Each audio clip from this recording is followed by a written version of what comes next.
As the Israelites were traveling through the wilderness of sin, they began to complain to Moses about their hunger. They went as far as wishing that they had died in Egypt, where they would have at least been able to eat meat and bread until they were full. God responds to this by telling Moses, "Behold, I will rain bread from heaven for you, and the people will go out and gather a certain quota every day, that I may test them, whether they will walk in my law or not." Years later, the Israelites had made it into the land of Moab, and it was here that Moses gave them a recap of their journey. Listen carefully to how Moses worded the summary. "I have led you 40 years in the wilderness. Your clothes have not worn out on you, and your sandals have not worn out on your feet. You have not eaten bread, nor have..." Wait.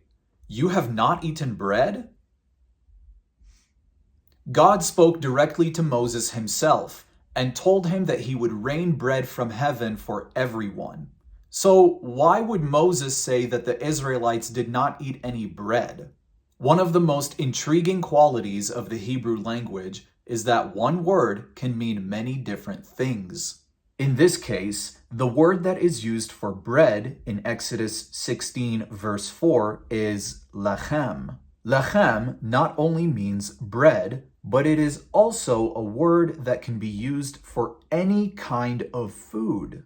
For example, in Numbers chapter 28, God gave the Israelites instruction on how to make lamb sacrifices, which he called his food. But what makes this passage really interesting is that God refers to the lamb offerings, his food, as bread. Now, you might be thinking, meat isn't the same as bread, and well, yeah, you'd be correct. But this is a great example of how one word in the Hebrew language can have multiple meanings. The same word that is used in Exodus 16 for bread, lechem, is also used here in Numbers 28 for meat, lechem. When the manna is called lechem in Exodus 16, it does not mean that it was exclusively bread. The house of Israel called its name manna, and it was like white coriander seed, and the taste of it was like wafers made with honey. So, was Moses wrong when he told the Israelites that they did not eat bread? No, he wasn't. What he's saying to them is, you have not eaten lechem, or just any ordinary food, but the food that you ate was from God himself. It was a heavenly sustenance given to you so that you would know that he is the Lord. And this is actually a perfect image of the Messiah, Jesus Christ.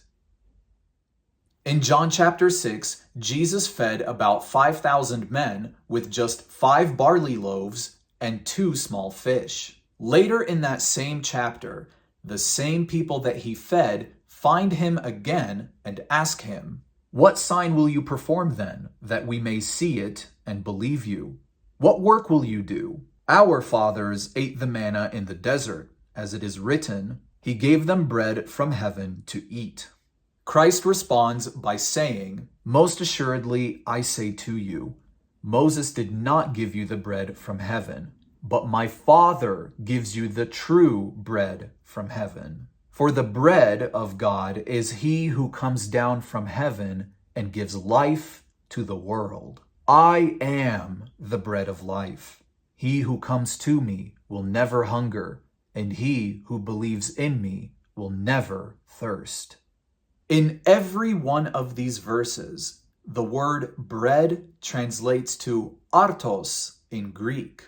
And just like the Hebrew word lechem can be used as a general word for food, the Greek word artos can also be used as a general word for food.